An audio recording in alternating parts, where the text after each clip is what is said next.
think that by and large, we humans have this existential thing down.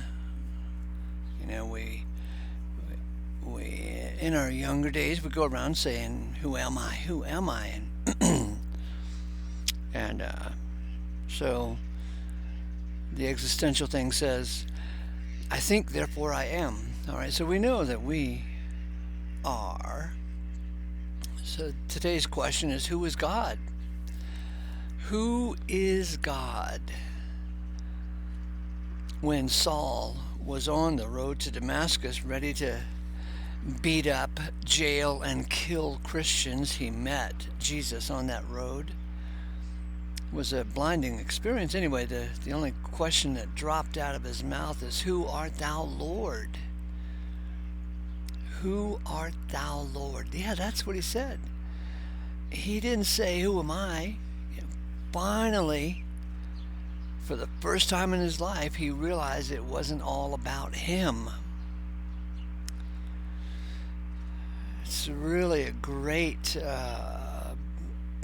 giant step forward to realize that this whole thing that we're experiencing, this solipsistic universe that we love so much, is not really about us. So we can have Paul's prayer as our own. Who art thou, Lord? Who art thou, Lord? So today's little thought is, who is God? And I am going to suggest that God has a calling card that explains who he is in his introduction to us, and it's the cross. The cross is God's calling card. We hop back in the Old Testament to Isaiah 45:7, and it says God created both good and evil. God created evil. That's what it says. Isaiah 45:7 says God created evil. It says God created good and evil. Who is God? Here's his calling card. Revelation 13, verse 8, just happens to mention that the Lamb of God was slain from the foundation of the world. We can clearly get the idea from this verse that the cross didn't just happen 2,000 years ago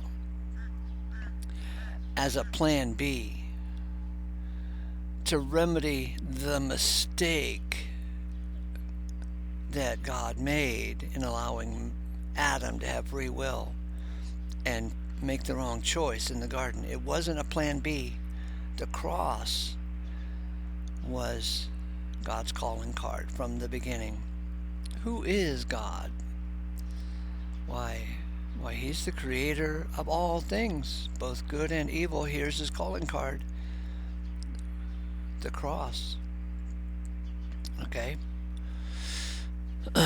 So the cross is both good and evil. That's what that was the big thought on my mind this morning, that the cross is Isaiah 45:7. The cross demonstrates the greatest evil. The cross demonstrates the greatest good. The cross was both good and evil. This is how God introduces himself to us, is through the cross. Revelation 13:8 has puzzled Christians for a long time. They just don't know what to do with this verse that just is like a throwaway line. It's like assumed that everybody would get it. It's not even the whole sentence. It's just the last half of the sentence. The Lamb slain from the foundation of the world. The Concordant Literal New Testament has corrected the word foundation.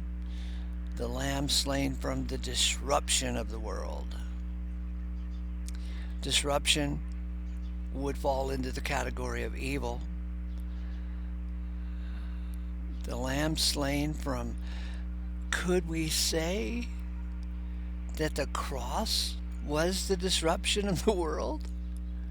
Since it happened before it happened. The cross happened before it happened. The cross is God's calling card. Hello, who art thou, Lord?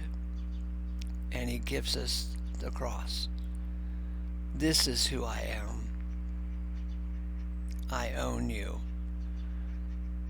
That was actually the experience of Saul on the road to Damascus.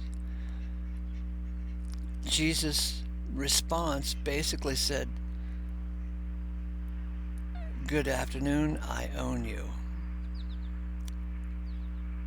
And he does own us. I was going to try and tie in this thing about John 4, verse 24, where it says God is spirit, because the word is not in the Bible. It's not in the original language, because they had it in their language, that language of the first century, that something that is literal, it doesn't need the verb to be. In our English language, we don't have that type of idiom going on, so we have to say God is spirit. So when you ask the question, who is God? We can say, let's say if I slap my hand in, like, as emphasis, I can say God, spirit. God, spirit. The word is even more striking because it's so emphatic that we don't even need the verb to be. Who is God? Who art thou, Lord? Here's the cross. This is who I am. I am the creator of both good and evil. The cross is everything good to us, and it is everything evil to us. Oh my goodness. This is a big concept. God is spirit. Anyway, good morning. Enjoy the rest of your day, and grace to you.